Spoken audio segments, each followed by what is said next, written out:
Fascination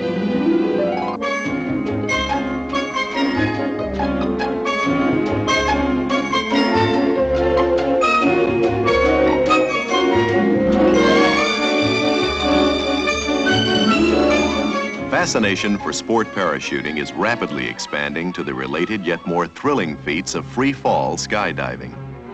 For the first time, the courage and daring of free-fall skydiving is presented in a feature motion picture. Director John Frankenheimer, who superbly captured the challenge of Grand Prix racing, now focuses his camera on men drawn to the flame of danger, men known as the Gypsy Moths.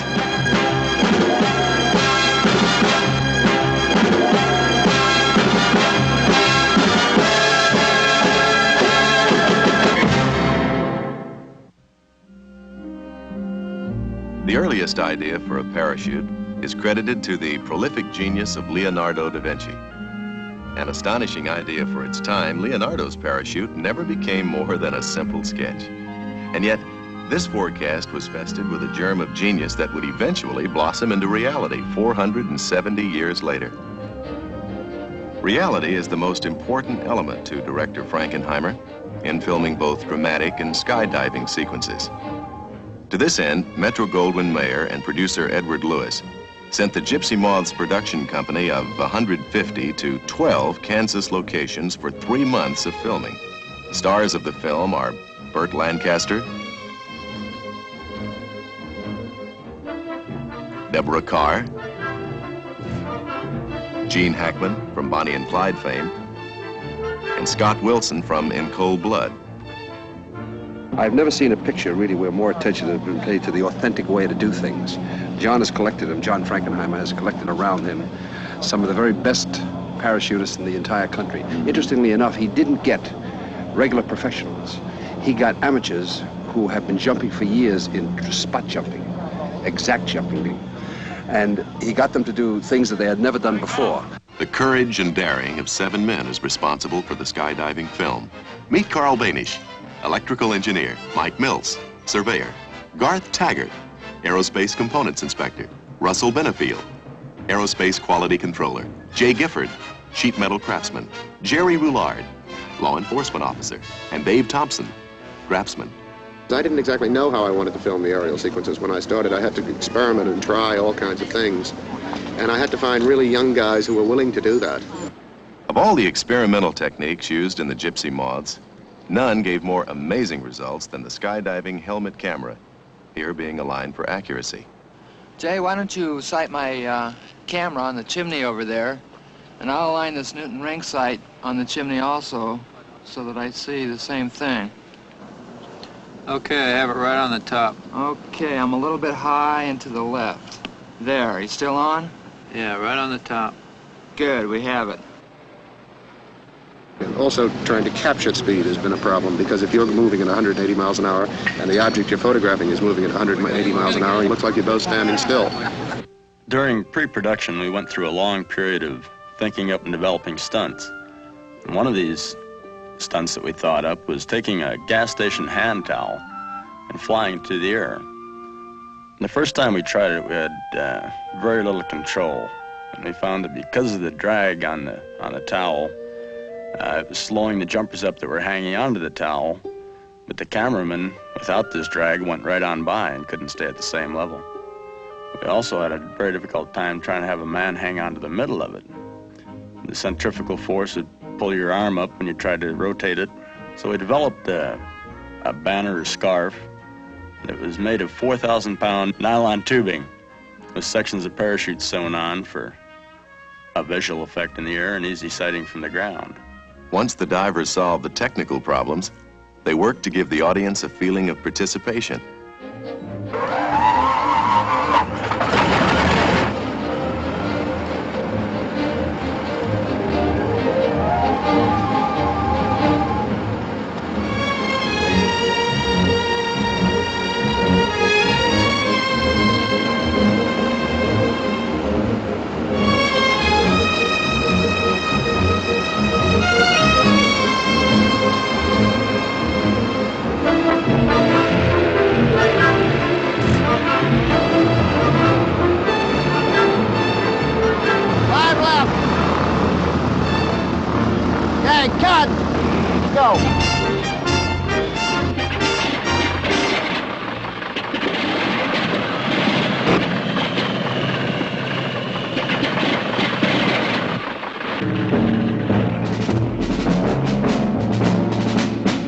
many revolutions do you think we can get from 8.5? 12 easy.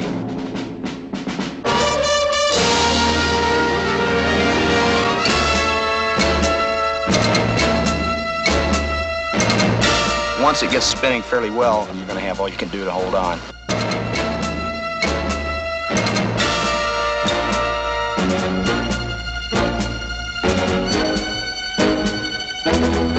Since a man's life depends on each parachute opening, the care and packing of each chute is top priority. Packing a parachute is relatively easy once you know the correct procedure. The first thing you do in packing a parachute is tying it down and applying tension to the whole system. Then you flake the sections individually. 24 sections of the parachute in all, and each one is comprised of several different panels. Next step is to slip on the sleeve. The sleeve slows the opening and reduces opening shock. It makes the opening much more bearable for the jumper. The pilot chutes attached to the sleeve and are what pull the sleeve off of the parachute.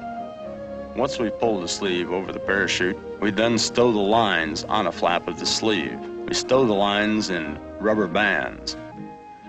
Next, we attach the parachute itself to the container. Quick release fittings on the harness. We fold the parachute into the container in neat S-folds. We use S-folds because when the parachute deploys, it comes out very neatly in an accordion-type fold like this. We put the pilot chutes on top of the sleeve and compress the pilot chutes, compress the springs inside the pilot chutes on top. We pull up the sides of the container, across the top of the parachute, and insert pins through cones which keep the container closed until we wish to open it, at which time we would pull the ripcord handle which is connected to these pins by a long cable, thus opening the pack and allowing the pilot chutes to spring out and catch air. The last thing that happens in the opening sequence is the first thing you do when you pack.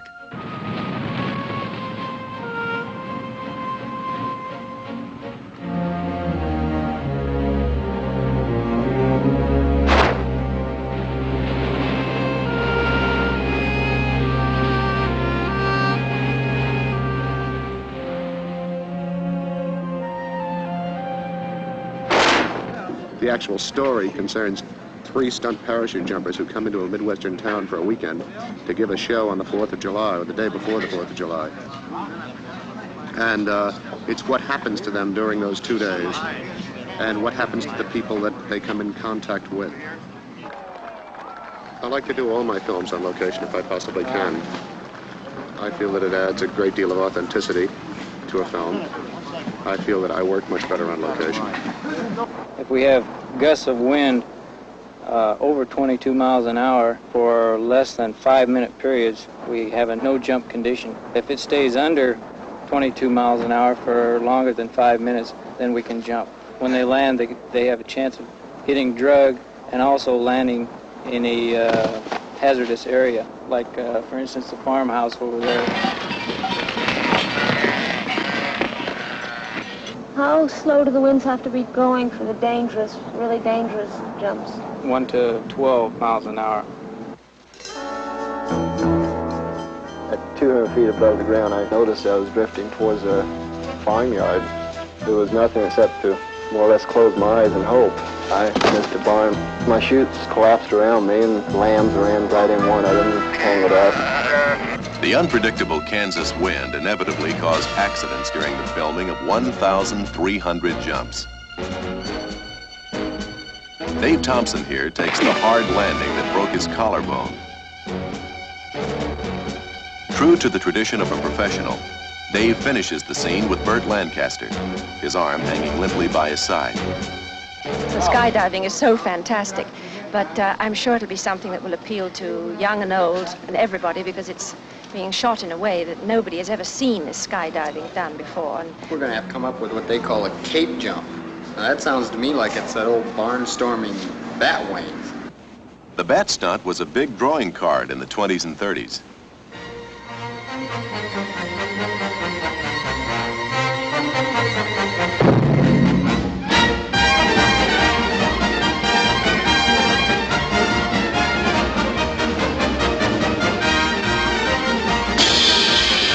There weren't too many who survived it.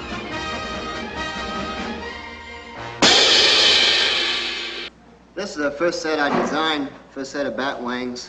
I made them out of burlap because we wanted as much air to pass through as possible. Now, we also took the added precaution of putting slots in here.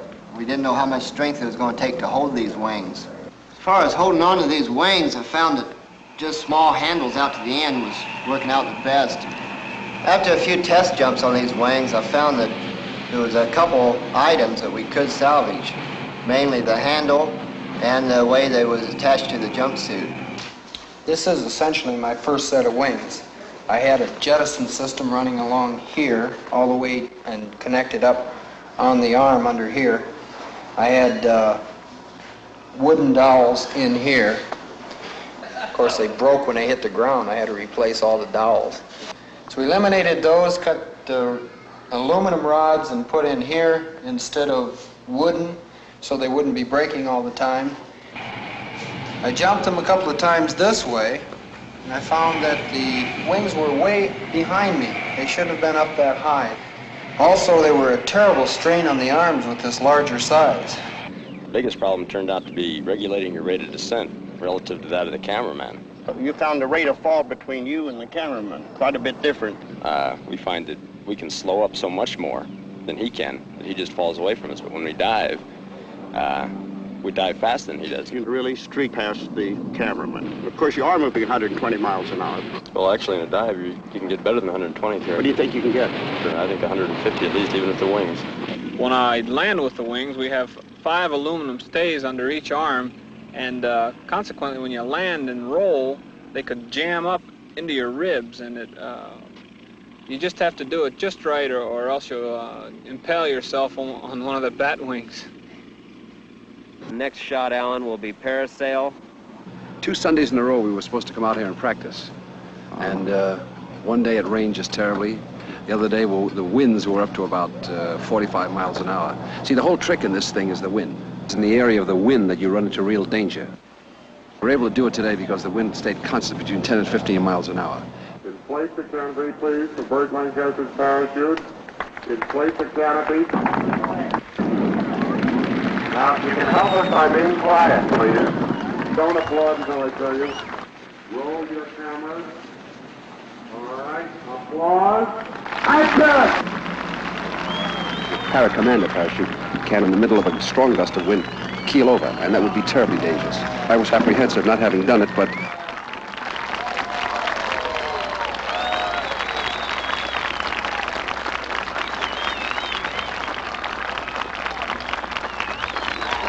it's a marvelous quiet feeling. It's very much like, I suppose, being underwater or being on a sailboat without a motor, without any sound but the sound of the winds. You know, I'd never done this before. I mean, I actually never did it before we did the shot that you just saw. You feel yourself being lifted by the parachute, and you're also being pulled along by the automobile. Actually, of course, I wanted to do it again immediately, and we did it 3 times for the camera. So I find it, to me, it's a first in my life, and I'm very excited about it. There are many exciting firsts in the Gypsy Moths as men go to incredible heights just to see how far they can fall. Pull it! Pull it! There's natural drama in all the elements of skydiving. And there's equal drama in the lives of the men who are skydivers. All of it is captured on film for the Gypsy Moths.